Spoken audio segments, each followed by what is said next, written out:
தொழில்நுட்ப முன்னேற்றங்கள் ஏற்பட்டுள்ள நம் நாட்டில் முதுநிலை நீட் தேர்வை 2 ஷிப்ட்களாக நடத்துவதா என்று தேசிய தேர்வுகள் வாரியத்தை உச்சநீதிமன்றம் கடுமையாக சாடியுள்ளது. ஒரே ஷிப்டாகத்தான் தேர்வை நடத்த வேண்டும் என்று திட்டவட்டமாக நீதிமன்றம் தெரிவித்துள்ளது.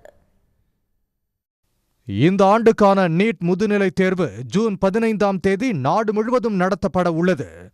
ஆன்லைனில் 2.5 லட்சம் மருத்துவ மாணவர்கள் எழுத உள்ள இந்த தேர்வை 2 ஷிப்டுகளாக நடத்த தேசிய தேர்வுகள் வாரியம் முடிவு செய்துள்ளது. இதை எதிர்த்து சில மாணவர்கள் உச்சநீதிமன்றத்தை நாடினர். இந்த வழக்கை நீதிபதிகள் விக்ரம்நாத், சஞ்சய் குமார், NV அஞ்சாரியா ஆகியோரை கொண்ட அமர்வு விசாரித்தது. தேர்வை 2 ஷிப்டுகளாக நடத்துவது எதேச்சதிகாரத்திற்கு வித்திடுகிறது என்றும், தகுதியை விட அதிர்ஷ்டத்திற்கே இத்தேர்வு முறை முக்கியத்துவம் அளிப்பதாகவும் மனுதாரர்கள் குற்றம் சாட்டினர்.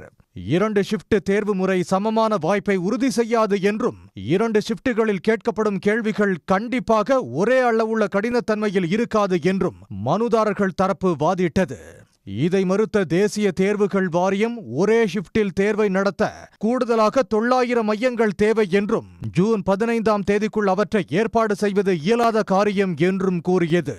வாரியத்தின் வாதங்களை முற்றாக புறக்கணித்த நீதிபதிகள் ஒரே ஷிப்டாகவே தேர்வை நடத்தி வெளிப்படைத்தன்மையை உறுதிப்படுத்த வேண்டும் என்று உத்தரவிட்டனர்.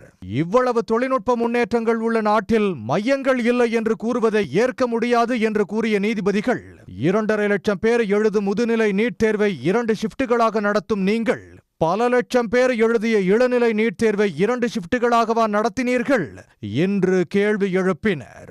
மல்டிபிள் சாய்ஸ் முறையிலான தேர்வை நேரடியாக நடத்தாமல் ஆன்லைனில் ஏன் நடத்துகிறீர்கள் என்றும் நீதிபதிகள் காட்டமாக கேள்வி எழுப்பினர்.